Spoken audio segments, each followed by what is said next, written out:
Horas. Balik ke akademi. Datang ke hadapan Anda dari tepian Danau Toba yang indah. Oke, kita membahas sesuatu yang gempar hari ini tanggal 13 Januari 2025 ya. Tentang siapa ini? Ya, Sekjen Partai Demokrasi Indonesia Perjuangan. Sekjennya itu namanya Hasto Kristianto ya. Jadi hari ini dia katanya diperiksa terus sebagai tersangka untuk pertama kalinya dan rencananya akan ditahan. Terus ada beredar isu ini. Beredar kabar dari merdeka.com, beredar kabar Megawati telepon Prabowo terkait kasus Hasto. Begini kata Dasko. Beredar kabar Ketua Umum PDIP Megawati Soekarno Putri menelpon Presiden Prabowo Subianto terkait status tersangka Sekjen PDIP Hasto Kristianto. Apa kata Dasko ya? Ya, kalau ini kan benar, kalau benar ya berarti ada intervensi ya.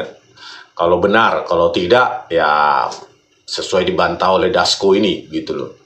Tetapi kan gampang ya sebenarnya ya, walaupun koloknya dihapus atau chatnya dihapus bisa kita ekstrak sebenarnya, kan gampang sekali sebenarnya untuk memverifikasi ini ya. Yang sudah dihapus sekian tahun aja bisa kita ekstraksi, apalagi cuma beberapa hari ya. Jadi sebenarnya secara saintifik ini gampang sekali untuk menguji atau memverifikasi kebenarannya Megawati telepon Prabowo Subianto atau tidak gitu ya. Tapi itulah ya, para politisi elit-elit ini kan gampang menyembunyikan apapun yang mereka mau. Cuma kita prihatin ya.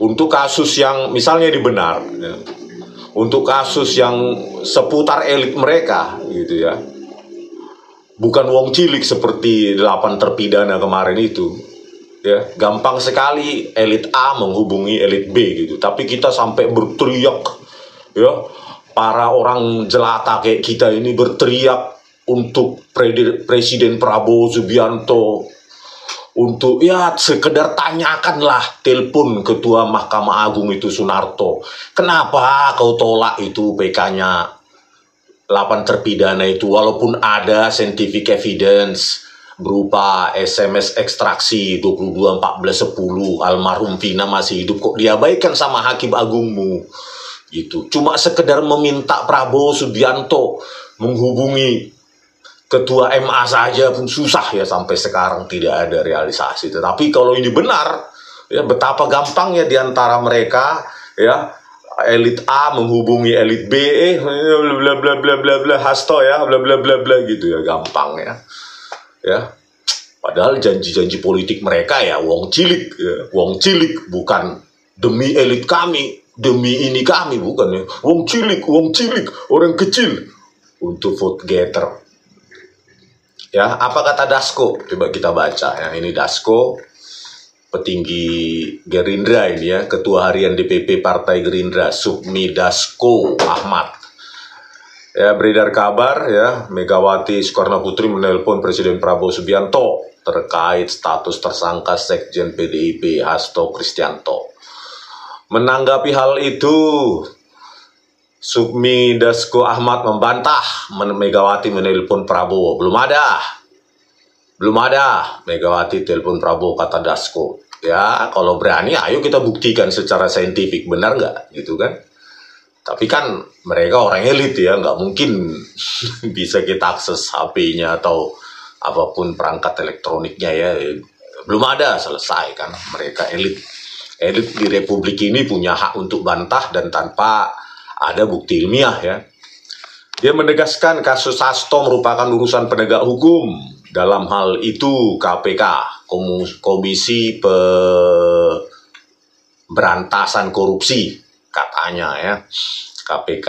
Dalam hati saya banyak sekali kasus ya, kasus seperti Blok Medan ditenggelamkan, kasus Sugiono, Nistra Yohan itu 70 miliar ditenggelamkan, kasus minyak goreng Erlangga Hartarto ditenggelamkan.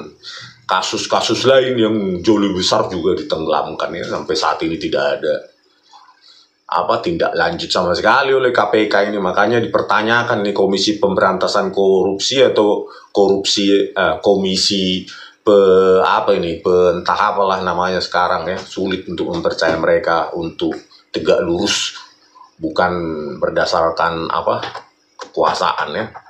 Ada beberapa pihak, kata Dasko ini, yang menanyakan hal serupa. Tetapi menurut saya bahwa kewenangan dalam penegakan hukum kan memang oleh KPK. Sehingga apa yang mungkin ditanyakan atau yang terjadi hari ini tentunya sudah melalui proses-proses yang terjadi di sana, jelas dia. Ya kalau politisi yang menjawab anggap aja 50-50 ya. Susah untuk mempercayainya, kalian tahu sendirilah. Sehingga kalau ada pertanyaan tidak ada hubungannya dengan Pak Prabowo atau Gerindra, ya kalau benar ayo kita ekstraksi kan.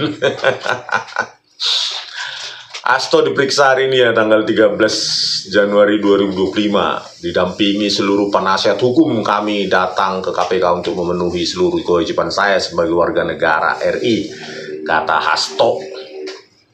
Oke, di sini juga dari Antara News juga menampilkan berita yang hampir sama.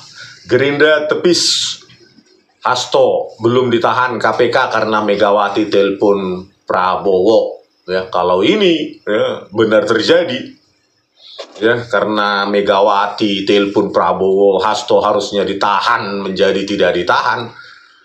Apa kata dunia ya? Berarti indeks persepsi korupsi kita makin anjlok dan anjlok dan anjlok dan anjlok. Ya.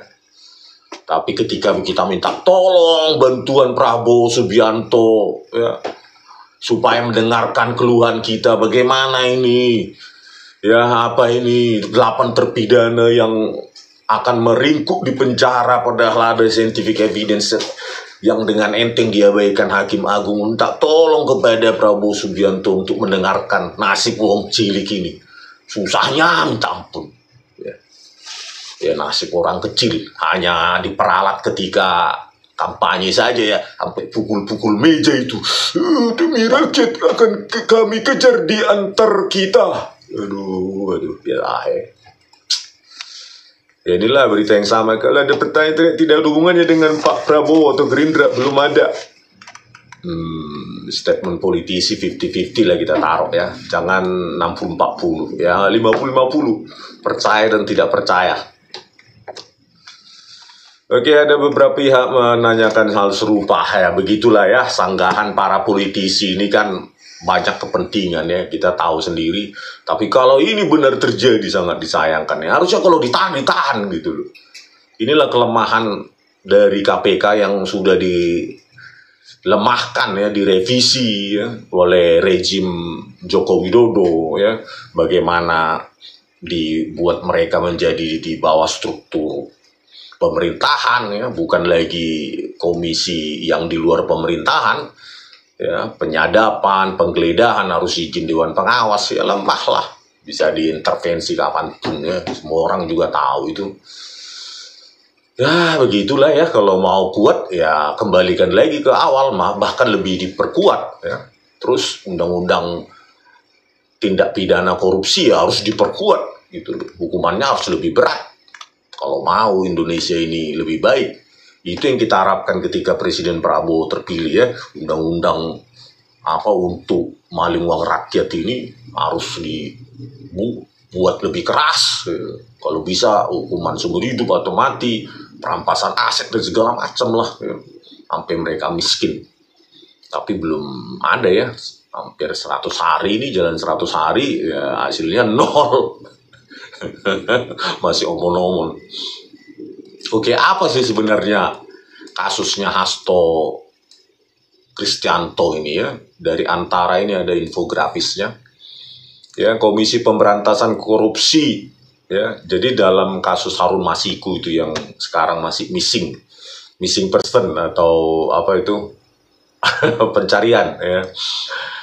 KPK menetapkan 2 tersangka baru terkait kasus suap mantan calon anggota DPR Harun Masiku ya, 24 Desember 2024 yang lalu. Ya, inilah dia Hasto Kristanto. Satu lagi Doni Tri Istiqomah. Ya, jabatan Hasto Kristanto adalah Sekjen PDIP. Terus Doni ini adalah anggota tim hukum PDIP. Jadi ini perannya Hasto meminta anggota DPR ya 2019-2024 terpilih Rizky Aprilia dari Dapil Sumsel 1 untuk mengundurkan diri agar digantikan Harun Masiku. Ya, terus bersama Harun Masiku melakukan penyuapan terhadap komisioner KPU, yaitu si Wahyu Setiawan, ya. Memerintahkan Harun Masiku untuk melarikan diri saat operasi tangkap tangan pada 8 Januari 2020, terus mengumpulkan sejumlah saksi perkara Harun Masiku dan mengarahkan agar tidak memberikan keterangan jujur. Terus perannya Doni Tri Istiqomah, ya, sebagai anggota tim hukum PDI Perjuangan, yaitu melobi komisioner KPU 2017-2022 yang sudah dipidana ini, ya, 6 tahun kalau nggak salah, Wahyu Setiawan, agar menetapkan Harun Masiku sebagai anggota DPR. Terus mengantarkan uang suap untuk Wahyu ini, Doni Tri Istiqomah. Sudah diakui juga oleh Wahyu Setiawan di persidangan, ya, tahun 2000 berapa tuh? 2022 itu berapa tuh, ya? Inilah dia. Terus seputar kasus KPK menetapkan 4 tersangka, ya. Terus mantan anggota Bawaslu Agustiani Tio F, kader PDIP Saiful Bahri dan Wahyu Setiawan telah menjalani proses hukum. Sementara Harun Masiku kabur dan masuk dalam daftar pencarian orang sejak Januari 2020, ya. Sampai sekarang ini kok susah sekali dicari. Oke, terus inilah dia Hasto tetapkan dari iNews, ya, infografisnya. Dijerat pasal 5 ayat 1 huruf A atau pasal 5 ayat 1 huruf B Undang-Undang Tidak Pidana Korupsi. Terus inilah dia peran para tersangka di kasus Harun Masiku, ya. Kasus suap yang menjerat Sekjen PDIP Hasto Kristianto bermula dari upaya pergantian antar waktu caleg, ya, PAW yang meninggal dunia, Nazarudin Kemas, peraih suara terbanyak kedua Rizky Aprilia tidak mau mundur, padahal Harun Masiku ingin jadi yang dilantik. Ini semua yang sudah dipidana, ya, mulai dari Wahyu Setiawan, komisioner KPU, Saiful Bahri ini Bawaslu, ya, kalau nggak salah. Ini Agustiani Tio Fridelina yang Bawaslu, ya, mungkin, ya, nggak tahu. Hasto Kristianto, Doni Tri Istiqomah, inilah mereka 2 tersangka baru, dan Harun Masiku, ya, entah di mana, masih buron. Ya, telah menjalani pidana adalah Wahyu Setiawan, Saiful Bahri, Agustiani Trio Fridelina. Aduh, semuanya orang-orang kotor. Kapan majunya Indonesia ini kalau begini-gini aja, ya? KPU-nya kotor-kotor. Inilah dia yang menjerat Wahyu Setiawan, komisioner, ya. KPK menangkap komisioner KPU Wahyu Setiawan, ya, Agustus bulan 1 2020, ya. Nah, ini Ketua KPU Banjarnegara, inilah karirnya orang ini, ya. Jadi sebelum Wahyu Setiawan ternyata banyak juga orang kotor, ya, catatan kasus komisioner KPU, ya, yang pernah ada. Periode 2001-2005, penyuapan terhadap pemeriksa BPK terkait pengadaan barang dan jasa di KPU, ya, Mulyana W. Kusuma, ya, vonis 2 tahun 7 bulan. Terus yang 2001-2005 juga kasus pengadaan asuransi bagi petugas pemilu 2004, Nazarudin Samsudin, 8 tahun vonisnya dan denda 300 juta. Terus ada juga ini periode yang sama, ya, 2001-2005, kasus penunjukan langsung rekanan KPU untuk pengadaan segel sampul surat suara pemilu 2004, Daan Dimara, vonis 4 tahun, denda 200 juta. Periode yang sama juga ya, kasus tender tinta pemilu 2004 di KPU 4 tahun dan denda 200 juta. Ya, terpidananya Rusadi Kanta Prawira ya. Pantasan ya KPU ini ya, kata siapa itu, Stalin atau apa ya, bukan orang yang datang, voter yang menentukan kemenangan hasil pemilu, tapi mereka yang menghitung. Ya inilah contohnya ya, rusak-rusak semua moralitasnya. Bagaimana kita percaya hasil pemilu kalau diisi orang-orang begini ya? Ya bok. Nah inilah dia ya kasusnya, uang suap 600 juta dari permintaan 900 juta. Dugaan suap penetapan politikus PDIP Harun Masiku menjadi anggota DPR RI untuk pengganti antar waktu PAW. Alah, ini Harun Masiku masih dicari ya. Negara ini lemah sekali, mencari orang ini aja dari dulu nggak bisa-bisa, bagaimana ini? Ya bak, sejak 6 Januari 2020 ini orang nggak bisa dicari. Ya. Tapi apapun itu ya, harusnya ya tidak boleh siapapun mengintervensi telepon-teleponan si A dan si B untuk mengintervensi orang ini untuk ditahan atau tidak ditahan. Harusnya nggak boleh begitu, gitu ya. Kalau memang benar itu telepon-teleponan Megawati ke Prabowo atau sebaliknya untuk menahan atau tidak menahan orang ini, itu sudah apa ya, sudah nggak benar lagi kita cara kita bernegara. Ya tempatkanlah hukum tempat wilayah hukum, domain hukum, politik ya urusan kalian, politikus gitu. Jangan dicampur aduk. Atau memang sudah dicampur aduk sekarang ya. Memang politik sudah kawin silang sekarang dengan hukum, nggak tahulah apa yang terjadi di Republik ini ya. Banyak sekali juga kasus yang tenggelam ya. Kasus-kasus yang maha besar juga ya, maha dahsyat ya. Seperti kasus Blok Medan itu yang disebutkan oleh siapa itu ya, Blok Medan bukan Bobi Nasution tetapi Kahiyang siapa itu, Putri Jokowi, itu juga nggak ditindaklanjuti, nggak diperiksa ya. Sugiono dengan Istra Yohan juga ya, menerima suap 70 miliar, nggak ditindaklanjuti juga ya. Kasus minyak goreng juga Erlangga Hartarto, kasus Menpora juga Dito itu 27 miliar tinggal dipulangkan, selesai masalah. Terus gimana kita mau bernegara kayak gini ya?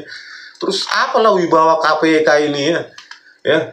Kalau dia harusnya menersangkakan orang, sudah cukup katanya 2 alat bukti ya. Kalau menurut saya bukan 2 alat bukti ya. Sebagai orang engineering ya kita harusnya bukan apa ya, formalitas hukum ya, tapi 2 alat bukti yang mengkriminalkan orang ini. Kalau sudah ada itu ya sikatlah apapun itu ya.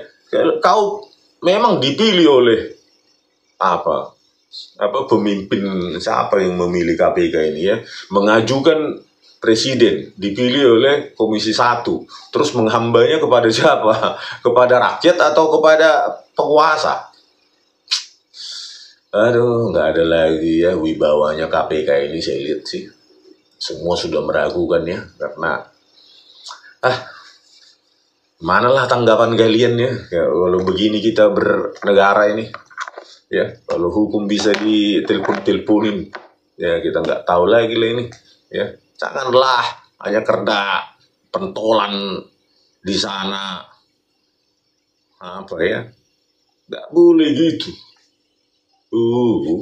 Oke lah pemirsa ya, inilah cerita ya, secuil cerita bagaimana penegakan hukum yang kita harapkan hari ini. Potret KPK berani gitu ya, terus setelah ini selesai sembari bekerja lagi kasus-kasus yang lebih besar lagi. Jangan cuma ini gitu, jangan cuma expose atau drama-drama yang nggak penting ya. Lakukan semua, sikat semua gitu loh ya, bekerja untuk rakyat. Sampai jumpa di video kami selanjutnya. Horas!